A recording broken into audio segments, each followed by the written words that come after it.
తాకట్టులో ఉన్న బంగారాన్ని విడిపించి ఆ రోజున్న మార్కెట్ ధర కట్టి మిగిలిన డబ్బును మీకు అందిస్తుంది కొమ్మూరి గోల్డ్.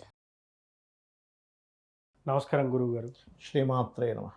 ముఖ్యంగా సార్ నిన్నగాక మొన్న వెనిజులాలో కానివ్వండి, జపాన్లో కానివ్వండి భూకంపం రావడం జరిగింది. అదేవిధంగా అక్కడ జలప్రళయాలు వస్తాయి, ఇంకా భూకంపం కూడా రాబోతుంది మళ్ళీ అని చెప్పేసి మనం ఆల్రెడీ చెప్పుకున్నాం. భూకంపాలు అవును, మన దాంట్లోనే మనమే డిస్కషన్ చేస్తాం. ఏంటి సార్ అసలు రాబోయే రోజులలో నిజంగానే ఇప్పుడు మనం చూస్తూ ఉన్నాం, వేరే వేరే దేశాల మధ్య శాంతి అనేది అసలు లేదు. అంటే ఇద్దరి మధ్య తగాదాలు రావడం, ఇట్లా కొన్ని జల ప్రళయాలు రావడం, ఇట్లా భూకంపాలు రావడం, ఇది చూస్తూ ఉన్నాం. అంటే ఈ సంవత్సరం స్టార్టింగ్ నుంచి మనం చూస్తూ ఉన్నాం. ఏంటి సార్ అసలు ఇలాంటివి ఎందుకు జరుగుతూ ఉంటాయి? దీనికి గల కారణాలు ఏంటి? గతంలో కరోనా వచ్చినప్పుడు కూడా ఈ గ్రహాలు కలవబోతున్నాయి, దీనివల్ల కూడా ఏదో విపత్తు రాబోతుందని చెప్పినటువంటి సందర్భాలు కూడా ఉన్నాయి. అవునండి.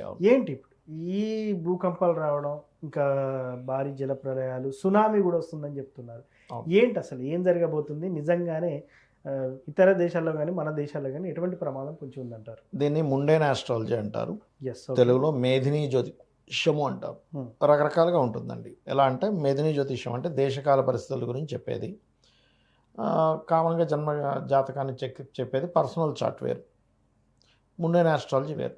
ఇందులో గోచార ఫలితాలు వేరు. ముండేన్ ఆస్ట్రాలజీ గోచారంలో ఉండేటువంటి గ్రహాల యొక్క కదలికలను బట్టి చెప్తుంది. అందుకే మనం చాలా రోజుల నుంచి అంటున్నాం ఈ జలప్రళయాలు, యుద్ధాలు, ఈ భూకంపాలు వస్తుంటాయండి అని.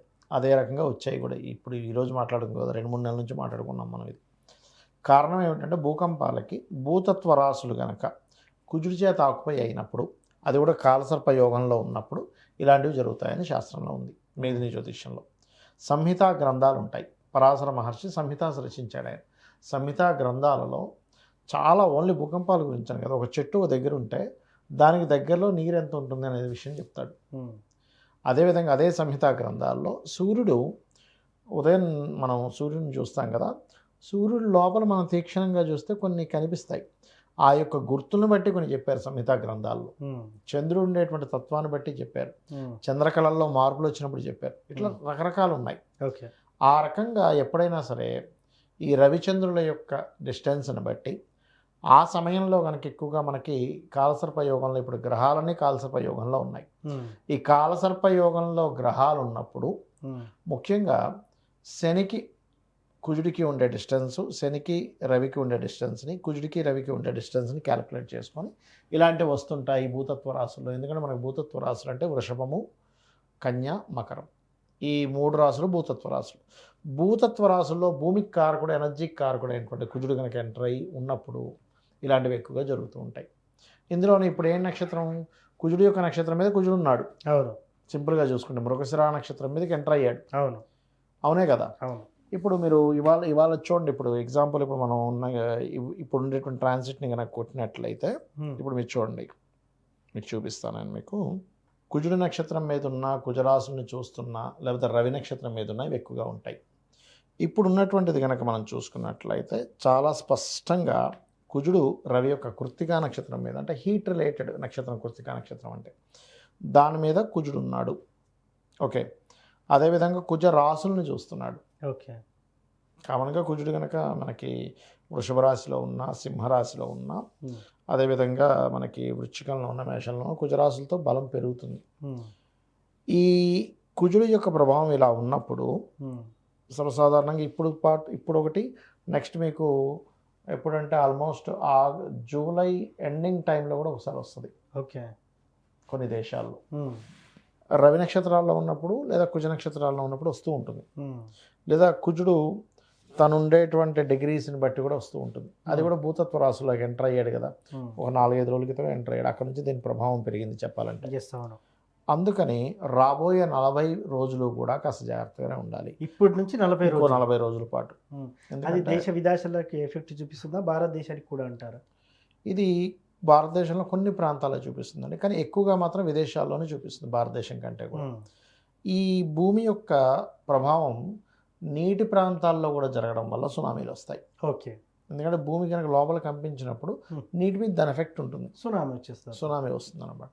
కాబట్టి మనం ఎప్పటి నుంచో చెప్తున్నాం నీటి ప్రాంతాలకు దగ్గరగా ఉండే వాళ్ళు జాగ్రత్తగా ఉండండి అని. గుర్తుందా మీకు? అవును. అనేక వీడియోల్లో చాలా మనం చేసిన వీడియోలో చాలాసార్లు చెప్పాం, అయ్యా మీరు నీటి ప్రాంతాల దగ్గర నివసించేవారు జాగ్రత్తగా ఉండండి, జల ప్రళయాలు వస్తాయి జాగ్రత్తగా ఉండండి. ఎందుకంటే ఈ సునామీలకి ఈ భూకంపాలకి లింక్ ఉంటుంది. అవును. అందుకని కుజుడు భూతత్వ రాశుల్లోకి ఎంటర్ అయ్యి ఒక 5 రోజులు 6 రోజులు అవుతుంది కాబట్టి దాని ప్రభావం ఉంటుంది. నెక్స్ట్ కుజుడు కుజ నక్షత్రంలోకి వెళ్ళే కూడా ప్రభావం ఉంటుంది.